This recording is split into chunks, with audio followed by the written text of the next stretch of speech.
GeM TV நேயர்களுக்கு அன்பு வணக்கங்களை கூறிக்கொண்டு வழக்கம் போல் விநாயகப் பெருமானை வணங்கி இன்றைய 12 ராசிகளுக்கான பலன்கள். இன்று 26/4/2025 சித்திரை மாதம் 13ஆம் நாள், விஸ்வாவசு வருடம், சனிக்கிழமை. அற்புதமான நாள்.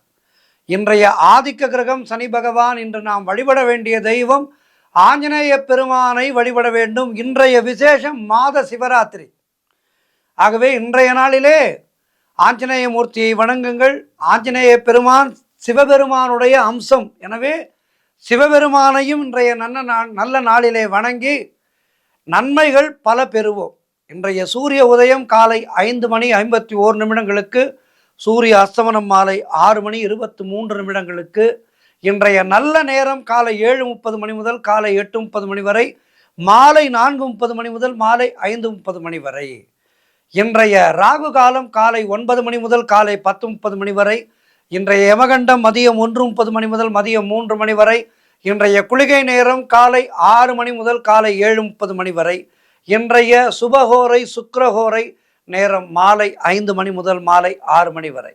இன்றைய நட்சத்திரம் இன்று அதிகாலை 4:17 வரை உத்திரட்டாதி, அதன் பின்பு ரேவதி நட்சத்திரம். இன்றைய திதி இன்று காலை 6:13 வரை தேய்பிரை திரையோதசி, அதன் பின்பு சதுர்தசி. இன்றைய சந்திராட்டம நட்சத்திரம் இன்று அதிகாலை 4:17 வரை மகம் நட்சத்திரத்துக்கு சந்திராட்டமும், அதன் பின்பு பூரம் நட்சத்திரத்துக்கு சந்திராட்டமும். அடுத்து நாம் காண இருப்பது 12 ராசிகளுக்கான பலன்களை. மேஷ ராசி அன்பர்களே, இந்த சந்திரன் உங்கள் ராசிக்கு 12ஆம் இடத்திலே இருக்கின்றார். உங்களுடைய ராசி அதிபதி செவ்வாய் ராசிக்கு 4ஆம் இடத்திலே இருக்கின்றார். ஆகவே இன்றைய நாளிலே உங்களுக்கு வீண் விரயங்கள் உண்டாகும். கவனமாக இருக்க வேண்டும். பொருளாதாரம் மிகவும் நெருக்கடியாக இருக்கின்றது. தேவையில்லாமல் மற்றவர்களுடைய விஷயங்களிலே தலையிடக்கூடாது. யாருக்கும் கருத்து சொல்லாதீர்கள், ஆலோசனை சொல்லாதீர்கள். குலதெய்வ வழிபாடு வெற்றியை தரும். வீண் வாக்குவாதங்களை எல்லாம் தவிர்க்க வேண்டிய நாள். தொழில் சம்பந்தமான புதிய கடன் எதுவும் வாங்கக்கூடாது. மேலதிகாரிகளால் ஒரு சிலருக்கு நெருக்கடிகள் உண்டாகலாம். உத்தியோக உயர்வு, பணியிட மாற்றம் போன்றவை ஏற்படும். உடல் ஆரோக்கியத்திலே மிகுந்த எச்சரிக்கையாக இருக்க வேண்டும். மொத்தத்தில் மேஷ ராசியினருக்கு இன்றைய நாள் கவனமாக இருக்க வேண்டும். கவனச்சிதறல்கள் ஏற்படலாம். ஆகவே மனதை தெளிவாக வைத்துக்கொண்டு ராம நாமத்தை ஜபித்தபடி இறைவனை வணங்கி ஆஞ்சநேய பெருமானை வணங்கி நலம் காண வேண்டிய நாள் இன்றைய நாள். ரிஷபராசி அன்பர்களே, இன்று சந்திரன் உங்கள் ராசிக்கு 11ஆம் இடத்திலே இருக்கின்றார். உங்களுடைய ராசி அதிபதி சுக்கிரன் ராசிக்கு 11ஆம் இடத்திலே இருக்கின்றார். ஆகவே என்ன நடக்கும்? எதிர்பார்த்த பணம் கைக்கு வரும். மூத்த சகோதரர்கள் மூலம் நல்ல ஆதாயம் உண்டாகும். காரிய தடைகள் விலகும். உடல் ஆரோக்கியத்திலே நல்ல முன்னேற்றம் உண்டாகும். வீடு, வண்டி, வாகன மாற்றம் ஏற்படும். எடுக்கின்ற முயற்சிகளிலெல்லாம் பெரும் வெற்றி கிடைக்கின்ற நல்ல நாள். சுப காரியங்கள் நடக்கக்கூடிய அற்புதமான நாளாக இருக்கின்றது. தொழிலிலே நல்ல முன்னேற்றம் உண்டாகும். உழைப்புக்கு ஏற்ற ஊதியம் கிடைக்கும். கடன் பிரச்சனைகள் முற்றிலுமாக தீரும். நண்பர்கள் மூலமும் உறவினர்கள் மூலமும் அனுகூலம் உண்டாகும். வேலை இல்லாதவர்களுக்கு நல்ல வேலை கிடைக்கும். மொத்தத்தில் சிறப்பான நாள் இது. அருமையான நாள் இது. வெற்றிகள் தேடி வருகின்ற நாள் இது. ஆஞ்சநேயனை வணங்குங்கள். மேலும் நல்ல நாளாக மாற்றிக்கொள்ளுங்கள். வாழ்த்துக்கள். மிதுன ராசி அன்பர்களே, இன்று சந்திரன் உங்கள் ராசிக்கு 10ஆம் இடத்திலே இருக்கின்றார். உங்களுடைய ராசி அதிபதி புதன் ராசிக்கு 10ஆம் இடத்திலே இருக்கின்றார். ஆகவே இன்றைய நாளிலே அரசு வகையிலே ஆதாயம் உண்டாகும். ஒரு சிலருக்கு வண்டி வாகன வகையிலே சுப செலவுகள் ஏற்படும். தாய் வழி சொந்தங்களின் உதவிகள் எல்லாம் கிடைக்கின்ற நாள். கணவன் மனைவியிடையே ஒற்றுமை ஏற்படும். வீடு, வண்டி, வாகன யோகம் உண்டாகும். மீடியா துறையிலே வேலை பார்ப்பவர்களுக்கு அற்புதமான நாளாக இருக்கின்றது. திருமணம் போன்ற சுபகாரிய பேச்சுவார்த்தைகள் இனிதே முடியும். மனம் மிகவும் சந்தோஷமாக இருக்கின்ற நல்ல நாள். வீடு கட்டுவதற்கான முயற்சிகள் நல்லபடியாக முடியும். பொருளாதாரம் திருப்திகரமாக இருக்கும். உடல் ஆரோக்கியம் நன்றாக இருக்கும். உத்தியோக மாற்றம் ஒரு சிலருக்கு உண்டாகும். மொத்தத்தில் இன்றைய நாள் மிக சிறப்பான நாள்.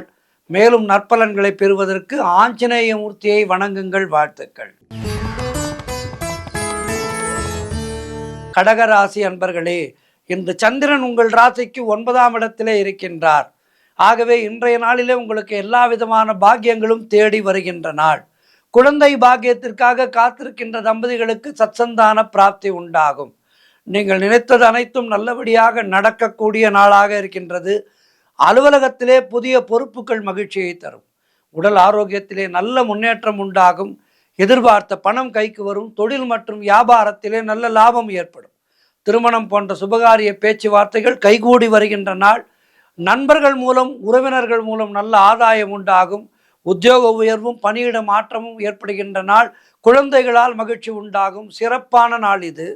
ஆஞ்சநேய மூர்த்தியை வணங்குங்கள். மேலும் நற்பலன்களை பெறுங்கள். வாழ்த்துக்கள்.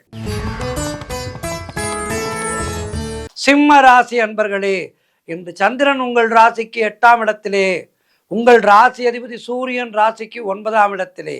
இன்று நாள் முழுவதும் உங்களுக்கு சந்திராட்டமும் இருக்கின்றது. ஆனால் தேவையில்லாத பயத்தை தவிர்த்து கொள்ளுங்கள். மனதை தெளிவாக வைத்து கொள்ளுங்கள். மனதிலே சற்று கலக்கம் உண்டாகின்ற நாள். மனக்குழப்பமும் பதற்றமும் இருக்கக்கூடிய நாள். ஆகவே அதனை தெளிவு செய்வதற்கு ராமநாமத்தை ஜெபித்து கொண்டே இருங்கள். புதிய முதலீடுகளை புதிய முயற்சிகளை தவிர்க்க வேண்டிய நாள். கடன் பிரச்சனைகள் அதிகமாகும். கடன் இல்லாத வாழ்வு வாழ வேண்டும் என்று விரும்புபவர்கள் அந்த கடனை அடைப்பதற்கான சூழ்நிலைகளை உடனடியாக ஏற்படுத்தி கொள்ள வேண்டும். கடன் பிரச்சனைகள் அதிகமாக மாறுகின்ற நாள் இன்றைய நாள். உடல் ஆரோக்கியத்திலே கவனம் தேவை. குலதெய்வ வழிபாடு மன அமைதியை தரும். வேலை செய்யும் இடத்திலே மற்றவரை பற்றி எதுவும் பேசக்கூடாது. கோபத்தை தவிர்த்து மௌனத்தை கடைபிடிக்க வேண்டிய நாள். கணவன் மனைவிக்குள் சண்டை சச்சரவுகள் ஏற்படும். எதிலும் எச்சரிக்கையாக செயல்பட வேண்டிய நாள். மற்றவரோடு பேசும்போது மிகுந்த கவனம் தேவை. அலுவலகத்திலே வேலை பளு அதிகமாக இருக்கும். மொத்தத்தில் இன்றைய நாள் சந்திராட்டம பாதிப்புகள் இருக்கின்ற காரணத்தினாலே கவனத்துடன் செயல்பட வேண்டிய நாள். ராம நாமத்தை ஜபித்து கொண்டே இருங்கள். ஆஞ்சநேய மூர்த்தியை வணங்குங்கள். வாழ்த்துக்கள். கன்னிராசி அன்பர்களே, இன்று சந்திரன் உங்கள் ராசிக்கு 7ஆம் இடத்திலே இருக்கின்றார். உங்கள் ராசி அதிபதி புதன் ராசிக்கு 7ஆம் இடத்திலே இருக்கின்றார். ஆகவே இன்றைய நாளிலே திருமண பேச்சுவார்த்தைகளை துவங்கினால் சுபமாக முடியும். கூட்டு தொழிலிலே நல்ல லாபங்கள் ஏற்படும். எதிலும் வெற்றி உண்டாகின்ற நாளாக இருக்கின்றது. கணவன் மனைவியிடையே இருந்து வந்த பிரச்சனைகள் எல்லாம் சரியாகும். புதிய வேலை வாய்ப்புகள் ஒரு சிலருக்கு உண்டாகும். நினைத்த காரியங்கள் அனைத்தும் நல்லபடியாக நடக்கக்கூடிய நாளாக இருக்கின்றது. மனக்குழப்பங்கள் தீரும். வீடு வண்டி வாகன யோகம் உண்டாகும். மனதிலே தெளிவு உண்டாகும். செய்கின்ற செயலிலே பெயரும் புகழும் கிடைக்கும். அலுவலகத்திலே சம்பள உயர்வு பதவி உயர்வு போன்றவை கிடைக்கும். சுப காரியங்கள் நடைபெறக்கூடிய அற்புதமான நாளாக இருக்கின்றது. நண்பர்கள் மூலம் அனுகூலம் உண்டாகும். சிறப்பான நாள் இது. ஆஞ்சநேயரை படியுங்கள். வாழ்த்துக்கள். துலாம் ராசி அன்பர்களே, இன்று சந்திரன் உங்கள் ராசிக்கு 6ஆம் இடத்திலே இருக்கின்றார். உங்கள் ராசி அதிபதி சுக்கிரன் ஆகப்பட்டவர் ராசிக்கு 6ஆம் இடத்திலே இருக்கின்றார். ஆகவே இன்றைய நாளிலே வேலை மாற்றம் ஒரு சிலருக்கு ஏற்படும். கூட்டு தொழிலிலே மன வருத்தங்கள் உண்டாகலாம். குலதெய்வ வழிபாடு மன அமைதியை தரும். காரிய தடைகள் ஏற்பட்டு விலகுகின்ற நாள். அலுவலகத்திலே வீண் வாதங்களை எல்லாம் தவிர்க்க வேண்டிய நாள். உடல் ஆரோக்கியத்திலே மிகுந்த எச்சரிக்கையாக இருக்க வேண்டும். குடும்பத்திலே கணவன் மனைவிக்குள் சண்டை சச்சரவுகள் ஏற்பட்டு விலகுகின்ற நாள். வீடு வண்டி சம்பந்தமான விரய செலவுகள் ஒரு சிலருக்கு ஏற்படலாம். திருமணம் போன்ற சுபகாரிய பேச்சுவார்த்தைகள் தள்ளி போகும். உடல் உழைப்பு அதிகமாகும். வருமானம் குறைவாக இருக்கும். பணியிலே கூடுதல் கவனம் செலுத்த வேண்டிய நாள். தொழில் மற்றும் வியாபாரத்திற்காக புதிய முதலீடுகளை புதிய முயற்சிகளை தவிர்க்க வேண்டிய நாள். பயணங்களை தவிர்க்க வேண்டிய நாள். ஆக இன்றைய நாளிலே கவனத்துடன் இருக்க வேண்டும். ஆஞ்சநேயனை வணங்குங்கள். வாழ்த்து. விருச்சிக ராசி அன்பர்களே, இன்று சந்திரன் உங்கள் ராசிக்கு 5ஆம் இடத்திலே இருக்கின்றார். உங்கள் ராசி அதிபதி செவ்வாய் ராசிக்கு 9ஆம் இடத்திலே இருக்கின்றார். ஆகவே இன்றைய நாளிலே குழந்தை பாக்கியத்திற்காக காத்திருக்கின்ற தம்பதிகளுக்கு சத்சந்தான பிராப்தி உண்டாகும். பெயரும் புகழும் கிடைக்கின்ற அற்புதமான நாளாக இருக்கின்றது. சுப காரியங்கள் கைகூடும். புதிய வேலை தேடிக்கொண்டிருப்பவர்களுக்கு வேலை கிடைக்கும். தொழில் மற்றும் வியாபாரத்திலே நல்ல லாபம் உண்டாகும். கடன் பிரச்சனைகள் தீரும். ஒரு சிலருக்கு பதவி உயர்வோடு வேலை மாற்றம் ஏற்படும். திடீர் பணவரவுகள் உண்டாகின்ற நாள். தொழிலிலே நல்ல லாபம் ஏற்படும்.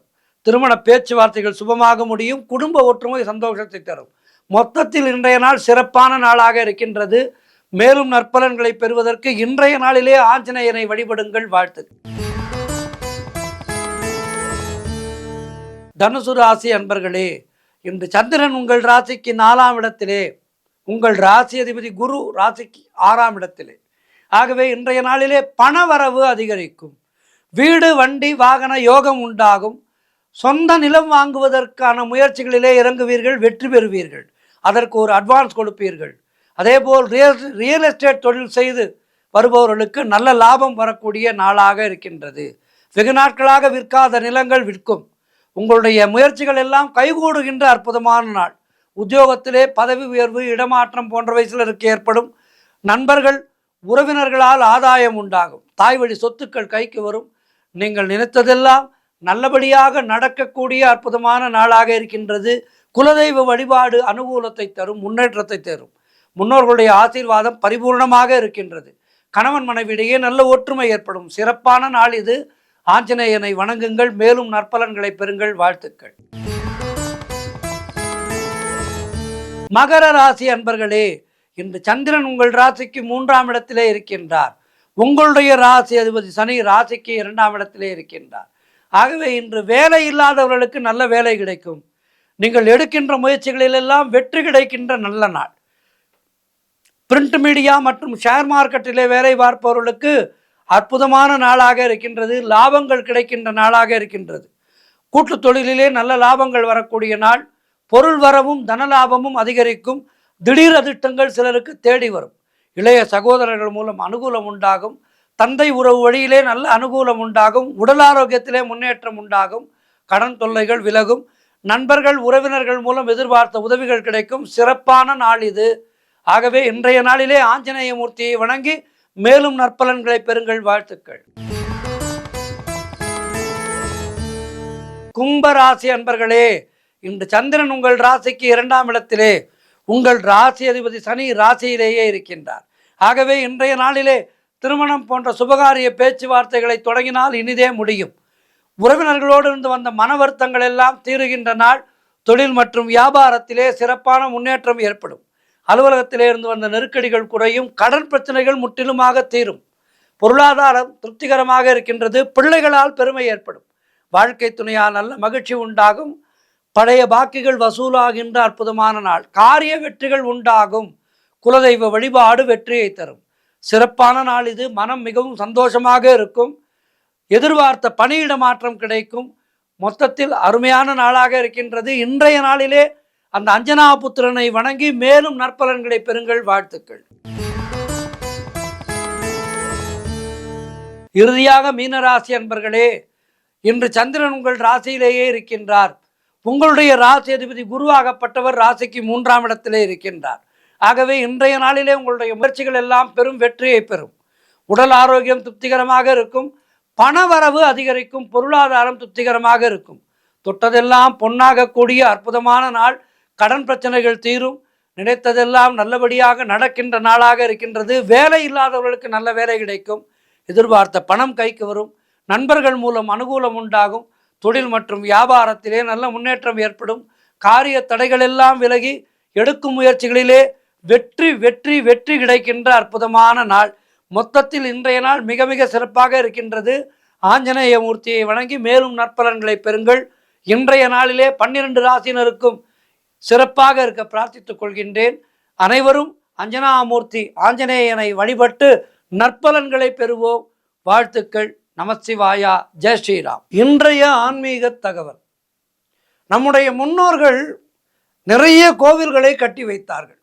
கோவில் இல்லா ஊரிலே குடியிருக்க வேண்டாம் என்று சொல்லி வைத்தார்கள். ஆலயங்கள் என்பது நம்முடைய மனதுக்கு தெளிவையும் நம்முடைய ஆன்மீக நெறியிலே உயர்வையும் தருகின்ற இடங்கள். ஆலயம் செல்வது சாலவும் நன்று என்று சொல்லி வைத்தார்கள். அனுதினமும் ஆலயம் செல்ல வேண்டும். குழந்தைகளுக்கு தினந்தோறும் கோவிலுக்கு செல்கின்ற பழக்கத்தை ஏற்படுத்தி தர வேண்டும். அப்போதுதான் குழந்தைகள் எதிர்காலத்திலே நல்ல ஒரு சந்ததியாக வளர்வார்கள். இந்த கோவில் வழிபாட்டிலே பல முறைகள் இருக்கின்றது. இந்த கோவில் பிரகாரத்தை சுற்றி வருகின்றோம் அல்லவா, பிரதட்சணம். அதை பற்றி தான் இன்று பார்க்க இருக்கின்றோம். கோவில் பிரகாரத்தை எத்தனை முறை சுற்றினால் என்ன பலன், இவற்றையெல்லாம் இன்று தெரிந்து கொள்ள இருக்கின்றோம். தெய்வ வழிபாட்டிலே மிக சுலபமான வழி பிரதட்சணம் செய்வது. விநாயகப் பெருமான் என்ன செய்தார்? உலகை சுற்றி வருவதற்கு முருகன் புறப்பட்டார். ஆனால் விநாயகப் பெருமான் என்ன செய்தார்? தாய் தந்தையை அமர வைத்து அவர்களை சுற்றி வந்து மிக எளிதாக பழத்தை பெற்றுக்கொண்டார். பக்தர்களாகிய நமக்கும் இந்த கலியுகத்திலே மிக எளிதான வழி பிரதட்சிணம் செய்வதாகும். கோவில் பிரகாரத்தை எத்தனை முறை சுற்றினால் என்ன பலன் கிடைக்கும்? இதனை தெரிந்து கொண்டு நாம் வழிபட்டால் நம்முடைய வழிபாட்டிலே நமக்கு ஒரு தெளிவு கிடைக்கும் அல்லவா? அதற்காக இன்றைய நாளிலே கோவில் பிரகாரத்தை எத்தனை முறை சுற்றுவது, அதனால் என்ன பலன் என்பதையெல்லாம் இன்று தெரிந்து கொள்ளலாம். பிரதட்சணத்திலே 2 முறையை வைத்திருக்கின்றார்கள். ஆனால் ஒரு சிலர் சொல்கின்றார்கள் அதுபோல் செய்யக்கூடாது என்றும் சொல்கின்றார்கள். இதில் இருவேறு கருத்துக்கள் நிலவினாலும் ஆனால் ஆலயங்களிலே இதுபோல் சுற்றுபவர்கள் இருக்கத்தான் செய்கின்றார்கள். அதாவது வலமிருந்து இடமாக சுற்றி வருதல், இடமிருந்து வலமாக சுற்றி வருதல் என்று 2 வகையாக சுற்றுகின்றார்கள். மிகப்பெரிய பண்டிதர்கள் ஒரு சிலர் என்ன சொல்கின்றார்கள்? அது தவறு என்றும் சொல்கின்றார்கள். அவற்றை நாம் பின்னாளிலே தெரிந்து கொள்ளலாம். ஆனால் இன்று முக்கியமாக நாம் பார்க்க இருப்பது பிரகார வலம் பற்றித்தான். ஆகவே அதை தெரிந்து கொள்வோம். ஆலயங்களிலே நாம் பிரதட்சணம் செய்யும் போது நாம் வைக்கின்ற ஒவ்வொரு காலடியும் முன் ஜென்மங்களிலே நாம் செய்த பாவங்களை விலக்குவதாக சாஸ்திரங்கள் கூறுகின்றது. கோவிலுக்கு சென்று கருவறையிலே உள்ள கடவுளை வணங்கிய பின் கோவில் பிரகாரத்தை சுற்றி வருவது மரபு. எல்லோரும் 3 முறை கோவில் பிரகாரத்தை சுற்றுகின்றனர். நாமும் 3 முறை சுற்றினால் போதும் என்று நினைத்து சுற்றி வருவது கூடாது. கோவில் பிரகாரத்தை எத்தனை முறை சுற்றினால் ஒவ்வொரு சுற்றுக்கும் ஒரு பலன் இருக்கின்றது. ஆகவே அதனை நாம் முழுமையாக தெரிந்து கொள்வோம். அதன்படி வலம் வந்து நம்முடைய வாழ்க்கையிலே உயர்வோம். 1 முறை கோவில் பிரகாரத்தை வலம் வந்தால் இறைவனை அணுகுதல் என்று பெயர் என்று பொருள். 3 முறை வலம் வந்தால் நம்முடைய மனச்சுமையானது தீரும். 5 முறை கோவில் பிரகாரத்தை வலம் வருகின்றோம் என்றால் நம் விருப்பங்கள் நிறைவேறும், அதாவது இஷ்ட சித்தி கிடைக்கும். 7 முறை வலம் வந்தால் நாம் நினைத்த காரியம் நல்லபடியாக நடக்கும். நாம் ஏதேனும் ஒன்றை நினைத்து கொண்டு வேண்டுதல் வைத்திருப்போம், அந்த வேண்டுதலானது நிறைவேறும். 9 முறை வலம் வந்தால் சத்ருநாசம், அதாவது நாம் வாழக்கூடாது என்று நினைக்கின்ற எதிரிகள் விலகுவர். 11 முறை வலம் வந்தால் நம்முடைய ஆயுளானது விருத்தியாகும். 13 முறை வலம் வந்தால் நம்முடைய வேண்டுதல்கள் சித்தியாகும். 15 முறை வலம் வந்தால் தனப்பிராப்தி உண்டாகும். கையிலே பணம் இல்லை என்று நினைப்பவர்கள் இந்த 15 முறை ஆலய வலம் வந்தால் பணம் வருவதற்கான வழிகள் கிடைக்கும். 17 முறை வலம் வருவதால் தானியம் சேரும், வீட்டிலே இல்லை என்பதே இல்லாமல் போகும். அதேபோல் விவசாயம் செய்பவராக இருந்தால் விவசாயம் செழிக்கும். 19 முறை சுற்றி வந்தால் நம்முடைய உடல் உபாதைகள் ரோகம் நிவர்த்தியாகும். 21 முறை வலம் வந்தால் நம்முடைய கல்வியும் ஞானமும் விருத்தியாகும். 23 முறை சுற்றினால் சுக சௌரியத்துடன் நல்ல வாழ்வு கிடைக்கும். 108 முறை வலம் வந்தால் குழந்தை பாக்கியம் உண்டாகும். 208 முறை சுற்றினால் யாகம் செய்த பலன் கிடைக்கும். இதையெல்லாம் குறித்து வைத்துக் கொள்ளுங்கள் அன்பர்களே. இந்த கலியுகத்திலே நாம் இறைவனை அணுகுவது என்பது மிக மிக எளிது. மிக எளிதான ஒரு வழியை நமக்கு இறைவன் காட்டியிருக்கின்றார். ஆனால் அதனிலே மனதை செலுத்தாமல் சிந்தை மயக்குகின்ற விஷயங்களிலே நாம் மனதை செலுத்துகின்றோம். இதுதான் கலியுகத்திலே நமக்கு இருக்கின்ற மிகப்பெரிய ஆபத்து. ஆகவே ஆலயத்துக்கு சென்று வலம் வந்தாலே நமக்கு எல்லாமே கிடைக்கும் என்கின்ற சூழ்நிலை இருக்கும்போது மிகப்பெரிய யாகங்களும் யஜ்யங்களும் நமக்கு சொல்லித்தரப்படவில்லை. நாம ஜபம், இறைவனுடைய நாமத்தை சொல்லிக்கொண்டே இருப்பதும் ஆலயத்துக்கு சென்று வலம் வருவதுமே நம்முடைய வாழ்க்கையிலே மிகப்பெரிய மாற்றங்களை ஏற்படுத்தும். எனவே இனிவரும் காலங்களிலே இதனை தெரிந்து கொண்டோம் அல்லவா? இதனை தெரிந்து கொண்டோம், இதனை செயல்படுத்தி நம்முடைய வாழ்க்கையிலே எல்லா வளமும் நலமும் பெறுவோம். குறிப்பாக நம்முடைய சந்ததியினருக்கு இதனை சொல்லிக் கொடுப்போம். அடுத்த சந்ததியினருக்கு நாம் இதனை எடுத்துச் சொல்ல வேண்டும், எடுத்துச் செல்ல வேண்டும். அதனை செய்து அவர்களும் தங்களுடைய வாழ்விலே நன்னெறிப்படி வாழ்வதற்கான வழிகளை ஏற்படுத்தி தருவோம். நன்றி, வணக்கம்.